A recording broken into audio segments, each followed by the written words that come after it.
Halina't pag-usapan natin to mga idol. Bago pa man dumating si LeBron James at makilala bilang isa sa pinakamagaling sa NBA sa ngayon, ay meron na talagang isang player noon na madalas na naiuugnay sa kanya noong high school. Na kung saan nga ay sinasabing masangat at magaling pa kina Carmelo Anthony at LeBron James ang player na ito.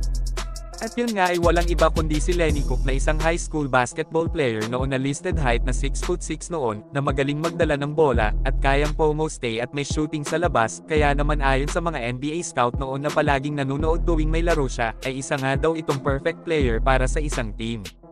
Kaya naman hindi nakapagtataka na noong taong 2001 ay si Lenny Cook ang naging number 1 high school prospect na pinakamagaling sa buong Amerika, mula sa kanyang average na 25 points, 10 rebounds, 2 steals, at 2 blocks per game, bilang isang junior student. Habang sina LeBron James at Carmelo Anthony naman noon ay nasa likod niya lamang. At noong tumungtong na nga siya ng senior year mga idol, dito ay mas lalong pang tumaas ang naitalang niyang puntos na umabot pa sa 31 points per game.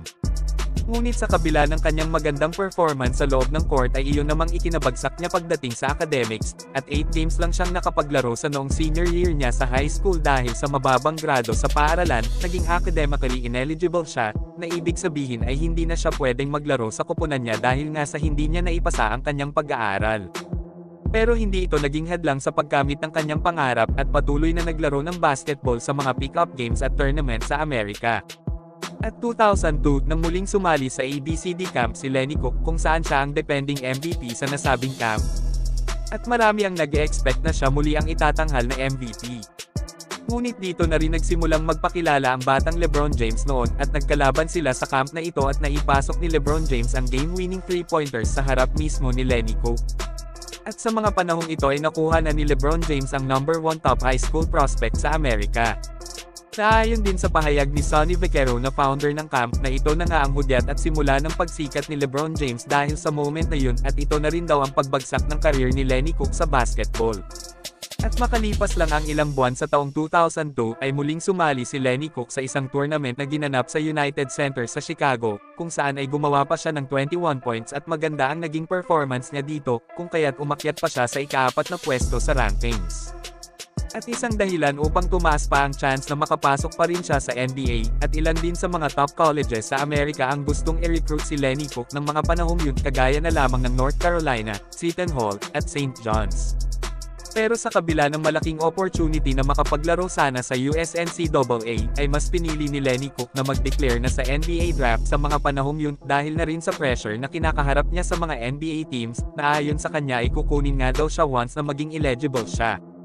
At dumating na nga ang araw na pinakahihintay niya ang NBA draft na magbubukas ng kanyang pangarap, ngunit sa kasamaang palad ay walang NBA team ang pumili sa kanya at naging undrafted free agent siya, at hindi na rin nakabalik at nakapaglaro pa sa USNCAA si Lenny.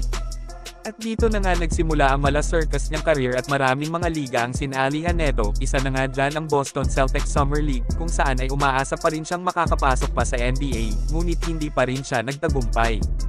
Sinubukan ni Lenny Cook ang kanyang kapalaran sa iba pang liga sa iba't ibang bansa, at dito ay isa sa napuntahan niya ang ating pangbansang liga, ang PBA, 2003-2004 basketball season ng PBA, nang kunin siya bilang import ng Pure Foods TJ Hot Dogs. Maayos at desenteng laro ang ipinakita neto sa mga unang taon niya sa PBA, hanggang sa 2004-2005 ay bumalik ito sa PBA at kinuha pa rin siya ng Pure Foods.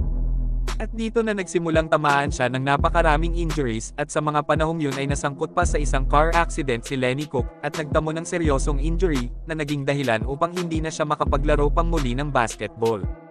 At ilang taon pa ang lumipas matapos ang car accident ay tuluyan ang nawala sa shape ng katawan niya si Lenny Cook, at lumobo na rin ang kanyang pangangatawan.